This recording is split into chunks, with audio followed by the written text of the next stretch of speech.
안녕하십니까, 레필입니다. 12월 16일 삼성전자 보도록 하겠습니다. 먼저 증시 보겠습니다. 코스피 0.5%, 코스닥이 0.4% 정도 상승을 했고요. 오늘은 사실은 해외 증시가 다우 증시, 다우 나스닥 이 모두 이제 급등을 하면서 마무리를 좀 했습니다. 그래서 S&P도 많이 올랐고요. 니케이도 상당히 이제 많이 올랐습니다.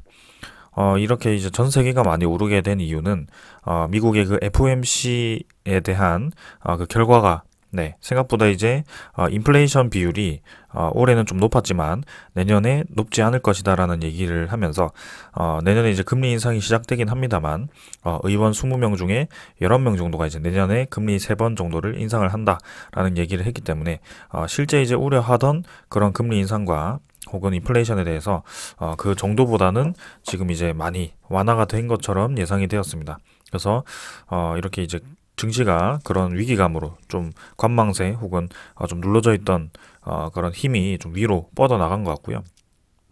그래서 이렇게 급등을 하기 해가지고 우리나라 증시도 좀 이제 힘을 받나 싶었습니다. 그래서 아침에는 좀 강하게 올라가는 그림이었지만 거의 뭐 부합까지 떨어뜨렸다가 이렇게 뭐 크게 움직임이 없었던 그런 하루였네요. 그래서 외국인 투자자, 뭐 기관 투자자 크게 매매를 진행하지 않았고요. 좀 아쉽게 진행이 되긴 했습니다. 자, 코스피 같은 경우는 계속 똑같습니다. 이런 하단, 상단 사이에 위치를 하고 있고요. 요 사이에서 뭐 크게 움직임 없이 진행되다 보니까 증시 자체 혹은 종목 자체가 어떤 테마 위주로만 좀 상승을 하고 큰 종목들, 대형주나 이런 아니면 꾸준히 움직이는 종목들은 계속 뭐 횡보를 하거나 뭐 크게 변화가 없는 그런 움직임인 것 같습니다. 그래서 이 자리에서 이제 뭐 하단이 돌파가 되어서 쭉 이제 떨어진다면 좀 위기가 될 수도 있겠지만 그래도 일단은 FOMC에 대해서는 어느 정도 이제 긍정적인 그런 움직임이 나왔기 때문에 지금 오늘 우리나라 증시가 뭐 크게 많이 오르진 못했어도 이제는 뭔가 꾸준히 내려간다. 계속 이제 뭐 줄곧 내려간다라기보다는 어느 정도 이제 자리를 잡으면서 그런 금리 인상에 대한 이 충격을 완화를 할 것 같습니다. 그래서 일단은 급락을 하는 것은 이제 이쯤에서 좀 끝내지 않을까라는 생각이 들고 있고요. 우리가 우려하던 것보다는 그래도 상황은 괜찮다라는 점. 그래서 코로나가 뭔가 아주 심각하게 다시 한번 퍼지거나 혹은 이제 중국과의 미국과 그 신경전이 좀 치열해지거나 이런 식의 움직임만 아니라면 그래도 올해 잘 마무리하고 내년 초에도 뭐 크게 움직임 없이 요 정도 흐름 이어가지 않을까라는 생각입니다. 자, 그래서 투자자를 보게 되면 투자자도 사실은 뭐 줄곧 매도를 하기보다는 매도를 한번 했다가 매수를 한번 했다가 이런 식으로 좀 어느 정도 패턴을 가지고 임하고 있고요. 외국인 투자자 같은 경우도 뭐 꾸준히 좀 들어오다가 일단은 이런 자리에서는 크게 움직임이 없는 모습입니다. 사실은 외국인 투자자가 지금 많이 들어온 것처럼 보이지만 대부분 이제 좀 대형주, 특히 반도체 종목 위주로 좀 외국인 투자자가 많이 들어왔었기 때문에 그런 수급일 가능성도 충분히 있습니다.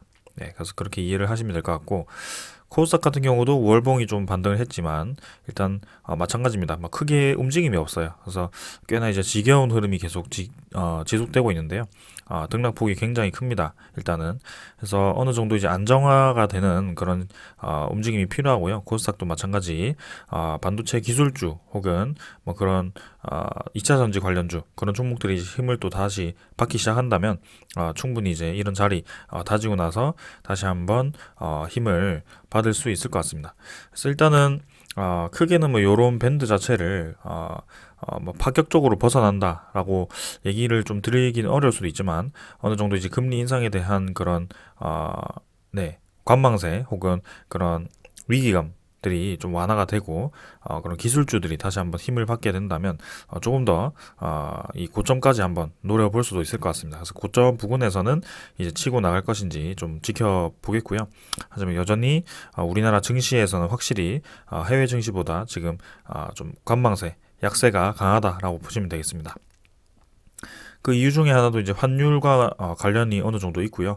환율 자체가 이제 높다 보니까 우리나라 돈 가치가 뭐 크게 높지 않습니다. 그래서 해외 증시가 사실은 달러 가치가 계속 올라갈수록 미국 증시의 그 가치가 올라갈 수밖에 없고요. 우리나라에서 그 해외 증시로 돈이 계속 빠져나갈 수밖에 없는 그런 시기인 것 같습니다. 그래서 이런 환율도 계속 주시를 해보는 게 좋을 것 같고요. 일단 뭐 오늘은 뭐 크게 움직임 없었지만 그래도 계속 저점이 올라가는 것은 사실이다. 네. 그래서 이런 뭐 횡보 구간이 만들어졌긴 했습니다만 환율이 갑자기 이렇게 뚝 떨어지기도 어렵고요. 네, 어느 정도 지금 상승 사이클을 계속 이어가고 있기 때문에 이런 고점까지는 충분히 진행될 가능성이 크다. 뭐 이렇게 쭉 올라가진 않더라도 이런 식의 뭐 흐름이 이어질 가능성이 큽니다. 그래서 이제는 고환율 그다음에 저금리 이제 금리가 조금씩 올라가고 있기 때문에 환율이 높고 금리가 낮은 시대지만 이제 시간이 지날수록 어느 정도 환율이 올라가고 난다면 이제 금리가 인상되면서 또 이런 환율 같은 경우는 또 떨어지기 시작할 겁니다. 네, 그래서 그런 시기까지는 우리나라 정치가 조금은 힘이 약할 수도 있을 것 같고요. 네, 거기에 대해서 한번 꾸준히 지켜보도록 하겠습니다. 10년물 국채금리는 1.44%, 네, 크게 움직임이 없었고요. 계속해서 이렇게 국채금리 자체가 힘이 없다 보니까 금리 인상에 대한 압박감도 크게 높지 않습니다. 그래서 괜찮게 뭐 진행되고 있다라고 보시면 될 것 같고 해외 선물 네, 유럽 증시 모두 강하게 올라가고 있고요. 미국 증시도 마찬가지 상승을 좀 하고 있습니다. 그래서 우리나라 증시도 오늘 뭐 크게 움직이지 못했지만 내일 정도에 어떻게 흘러갈지 일단 뭐 저는 이번 주는 크게 움직임 없이 진행할 거라고 생각을 하고 있습니다. 네, 그래서 일단은 인플레이션에 대한 우려감은 어느 정도 완화가 되었다라고 보시면 되겠습니다. 자, 오늘 요 정도로 보고 종목 보도록 하겠습니다. 삼성전자 보겠습니다. 200원 상승해서 77,800원으로 마무리를 했고요. 시간의 가격은 조금 상승해서 뭐 마무리했습니다. 하지만 뭐 크게 거래량 없었고요. 넘어가도록 하겠습니다. 자, 삼성전자 같은 경우는 최근에 크게 하락 이후에 한번 U자로 올라가는 그런 상승 추세로 약간 전환되는 그런 움직임이 나왔고요. 일봉상으로는 확실히 하락 추세를 끝내고 이제 상승 추세로의 전환이 이때 이제 음운구름을 돌파하면서 시작이 되었습니다. 그래서 241선 근처에서 어느 정도 주가가 이제 횡보가 좀 되고 있고요.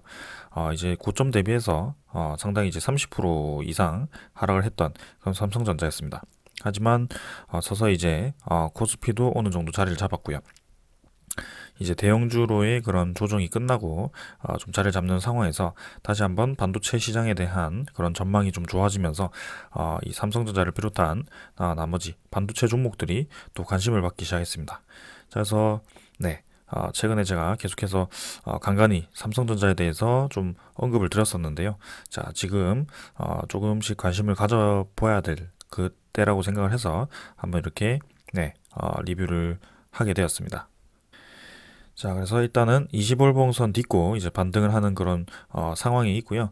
뭐 지금 당장 쭉 위로 올라간다. 뭐 이렇게 보기는 좀 이 증시의 상황이라든지 전체적인 그런 증시의 좀 모멘텀이 좀 부족하기 때문에 뭐 이 정도 자리를 잡다가 좀 올라가는 방향으로 가면 좋을 것 같고요. 결국에는 삼성전자는 매매보다는 좀 장기적인 그런 투자 입장에서 투자를 하는 기업이다 보니까 좀 여유롭게 지켜보시면 될 것 같습니다. 그래서 사실은 이제 이 정도 라인까지 내려와 준다면 꽤나 이제 아주 매력적인 그런 가격대가 될 것 같고요. 사실은 저는 이제 6만 원대까지도 조금 더 하락을 했으면 좀 더 확실히 좀 매수를 할 수 있었을 것 같은데 일단은 지금 이제 생각보다 빠르게 좀 반도체 시장이 개선이 되면서 반등을 하였습니다. 자, 투자자 같은 경우는 외국인 투자자 계속 매수가 들어오고 있고요. 기관 투자자는 좀 매도를 하지만 결국에는 삼성전자의 이 대부분의 지분이 외국인 투자자의 몫입니다. 그래서 이런 외국인 투자자가 매수를 시작했다는 것은 다시 한번 삼성전자에 또 좋은 사이클이 돌아왔다라고 보셔도 될 것 같고요. 삼성전자가 좀 하락하기 시작할 때 보면 외국인 투자자가 좀 선제적으로 나가기 시작합니다. 그래서 그런 흐름 자체도 좀 지켜보시면 좀 재밌을 것 같습니다.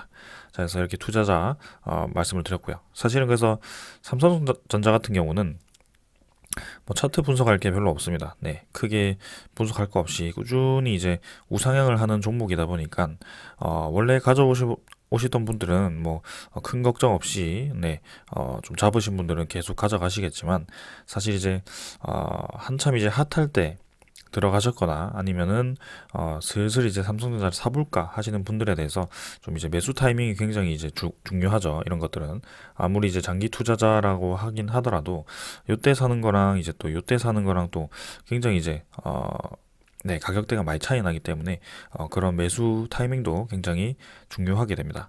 그래서 오늘 이제 삼성전자에 대한 소식을 좀 가져와 봤고요. 최근에 있는 그런 소식들로만 좀 가져와 봤습니다. 그래서 삼성전자가 최근에 반등하기 시작한 이유는 단연 이제 실적에 대한 증가 예상이고요. 그 예상에 포함되는 가장 강력한 이유는 D램 가격입니다. 그래서 여기는 이제 D램 익스체인지라는 홈페이지고 DXI라고 해서 D램의 종합 지수를 이렇게 그래프로 나타낼 수 있고요. 이제 D램의 가격이 계속 하락하다가 갑자기 이제 상승 반전이 일어나면서 이렇게 삼성전자의 주가를 비롯해서 우리나라의 반도체 시장이 다시 한번 좀 반등을 하는 그런 움직임이 나왔습니다. 자, 그래서 이 최근에 D램 수요 증가의 강세 지속이라는 이제 리포트가 나왔고요. KB증권에서 나오면서 목표가를 이제 10만 원으로 이렇게 유지를 했습니다. 자, 그래서 바이를 유지를 했고요. 이제 삼성전자의 좀 반등이 시작될 것이다라는 리포트입니다. 그래서 원래는 이제 하락했던 이유가 D램에 대한 수요가 떨어지고 D램에 대한 가격 하락에 대한 우려 때문에 떨어졌는데 지금 이제 상황이 좀 바뀌었다는 겁니다. 보시면은 내년 메모리와 비메모리 반도체 부문의 고객사들 수요가 우려와 달리 올해 대비 큰 폭의 증가세가 예상이 된다. 그래서 내년 상반기 반도체 업황 바닥이 유력하기 때문이라고 이제 설명을 했다라고 합니다. 그래서 가장 큰 이유는 내년에 D램 수요가 북미 4대 데이터 센터 업체를 중심으로 전년 대비 20%에서 23% 증가될 것으로 전망을 했고요. 이는 삼성전자 D램 공급 증가세를 상회하는 수준이라고 합니다. 그래서 최근에 올해 마지막 정도죠. 또 갑자기 등장했던 이 새로운 기술이 메타버스입니다. 이 메타버스 같은 경우는 사실은 아직 뭔가 우리에게 와닿는 기술은 아니거든요. 뭐 2D 메타버스 이런 게 나오긴 했는데 아직까지 뭔가 우리 생활에 와닿는 기술은 아닙니다. 하지만 이 메타버스 자체가 이제 일종의 어떤 이제 서버가 필요한 그런 기술이고요. 비대면 시스템이다 보니까 이렇게 데이터 센터 업체들, 특히 뭐 페이스북 이제 메타라고 돼버렸죠. 그래서 완전히 이제 메타버스 쪽으로 가다 보니까 그런 식의 좀 이제 비대면 시스템의 구축을 위한 그런 반도체 수요가 또 증가를 하는 것 같습니다. 그래서 원래는 올해 하반기까지만 하더라도 차량 반도체에 대한 수요가 엄청나게 증가하면서 이제 비메모리 반도체 쪽으로 좀 비중이 커졌습니다. 그래서 메모리는 이제 조금 이제 하반기에 하락을 하다가 뭐 차량 반도체가 이제 중요하다 요걸 이제 알게 되었는데 최근에 들어서야 또 이렇게 새로운 메타가 또 나온 것이죠. 네, 그래서 우리가 우려하던 그 반도체 특히 이제 메모리 반도체가 또 내년에 반등을 할 수 있는 그런 시장이 다가오고 있고요. 거기에 대해서 완전히 지금 이제 슈퍼 사이클 진짜 내년에는 아주 슈퍼 사이클이 도래할 수도 있다. 코로나가 이제 그 오미크론이 이제 끝나고 나면 새로운 변이가 나올지 모르겠습니다만 만약에 이제 그 코로나 변이가 이제 끝났다라고 한다면 굉장히 이제 경제가 화랑기를 또 그 움츠려 있던 경제가 이제 확 터지면서 또 이런 투자가 굉장히 커질 거거든요. 그래서 반도체에 대한 이 수요가 굉장히 많이 커질 수도 있다. 그렇게 생각을 합니다.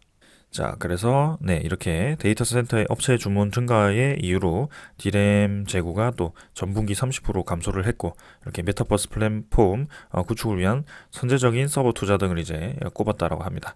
자, 그래서 삼성전자 파운드리 또 사업부는 이거 메모리 이외에도 2023년까지 2년치의 물량을 수주한 것으로 보인다며 내년에 뚜렷한 실적 개선 추세를 나타낼 전망이다.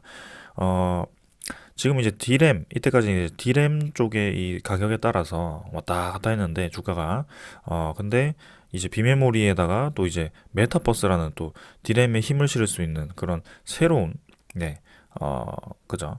서버 램을 투자하다 보니까 새로운 이제 시대가 또 온 겁니다. 그래서 이게 두 개가 이제 어우러진다면 삼성전자는 진짜 네, 엄청나게 힘을 받을 가능성이 크다라고 생각을 하고요. 생각보다 이전보다 조정기가 짧을 수도 있겠다라는 생각이 듭니다. 그래서 보통 이제 2년 사이클로 이 반도체 시장이 움직였지만 올해는 좀 다를 수도 있겠다라는 생각이 들고요. 지금 이제 7만 8천 원 정도인데요. 이때부터 좀 삼성전자가 본격적인 반등을 좀 시작할 수도 있겠다라는 생각이 좀 듭니다. 그래서 여러분들께 좀 말씀을 드리고 있고, 자, 그래서 일단 D램 시장이 좋은 것은 이제 알겠는데 그러면 D램에 대해서 어떤 기술을 가지고 있냐? 자, D램 보릿고개 정면 돌파. 보릿고개라고 할 정도로 이 삼성전자와 하이닉스가 그만큼 이제 D램의 비중이 크고 그 가격이 하락함에 따라서 굉장히 좀 이 실적에 대한 우려감이 리스크가 컸습니다. 근데 그거를 또 이제 새로운 시장에 대해서 또 새로운 기술을 이 공표를 해야 되죠. 그래서 보시면은 삼성전자 같은 경우는 또 이제 수직 트랜지스터라고 해서 뭐 이제 수직으로 뭐 트랜지스터를 쌓는 것 같습니다. 그렇게 되면 이제 전력을 85%까지 절감을 하게 되고요. 이게 기술을 잘 모르게 되면 조금 헷갈릴 수도 있지만 전력을 낮추는 게 핵심입니다, 사실은. 네.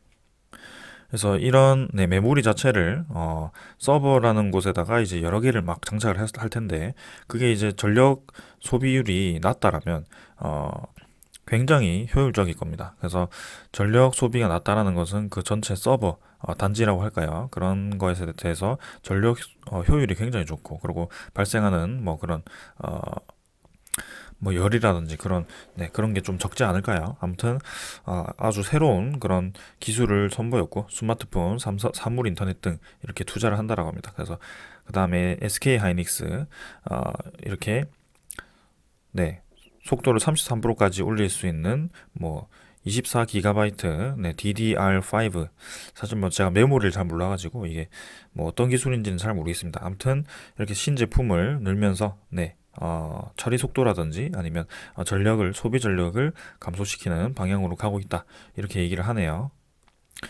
자, 그럼 D램이 지금 잘 나가고 있는 상황에서 이제 스마트폰까지 지금 네, 삼성전자가 또 폴더블 스마트폰을 또 선점을 해버리면서 네, 애플보다 이제 좀 스마트폰의 힘을 네, 많이 받았죠. 그래서 최근에 또 디자인도 깔끔하다 보니까 그 애플이라든지 그런 아이폰에서 또 넘어오는 분들도 많은 것 같고요.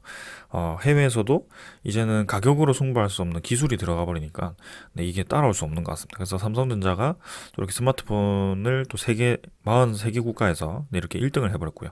점유율을 1위를 차지했다고 합니다. 그래서 글로벌 순위도 애플과 샤오미를 크게 따돌리며 1위를 차지했고요. 특히 한국, 루마니아, 베네수엘라, 브라질 등에서 높은 점유율을 보였다고 합니다. 한국은 84%죠. 네, 굉장히 압도적입니다. 나머지도 이제 60% 가까이 되는 국가들도 있고요. 그래서 정말 대단합니다, 지금.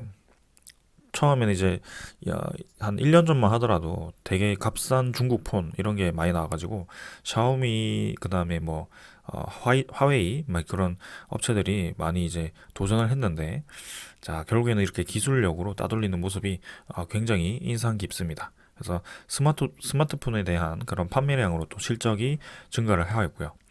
자, 지금은 이제 D램에 대한 우려가 해소가 되었고, 그 다음에 스마트폰에 대한 사업이 굉장히 잘 되고 있고, 1위라고 하죠. 그 다음에는, 자, 세 번째, 앞으로의 삼성전자의 그런 성장성을 결정할 수 있는, 네, D램 말고 이제 비메모리 반도체입니다.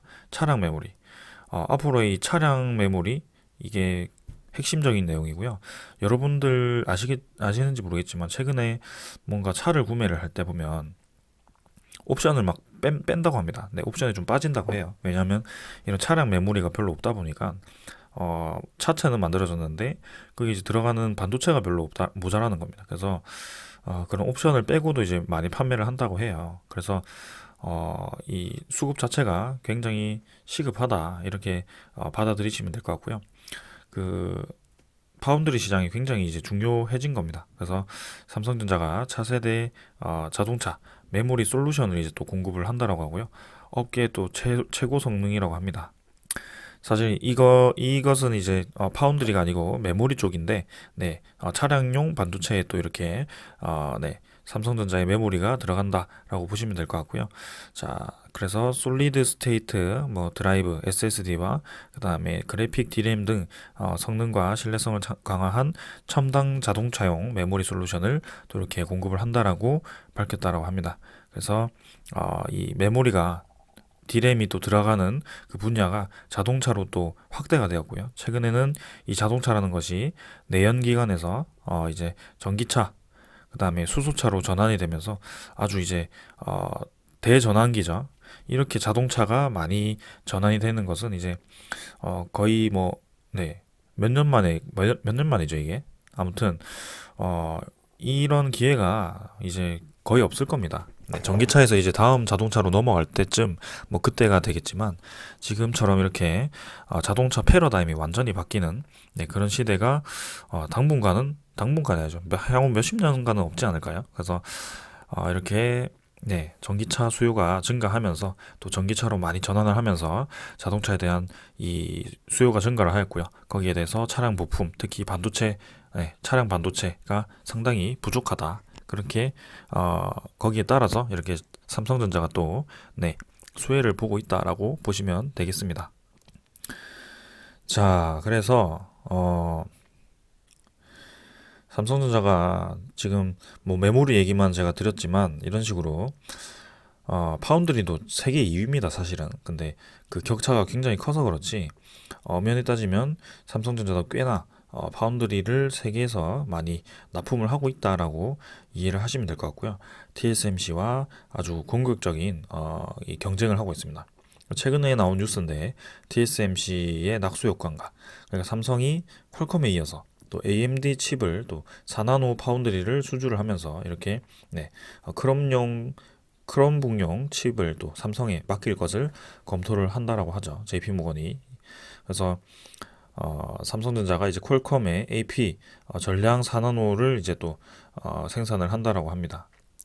그래서 아직까지 뭐 검토 단계이긴 하지만, 또 이게 수주가 완전히 되어 버린다면 확실히 괜찮을 것 같고요.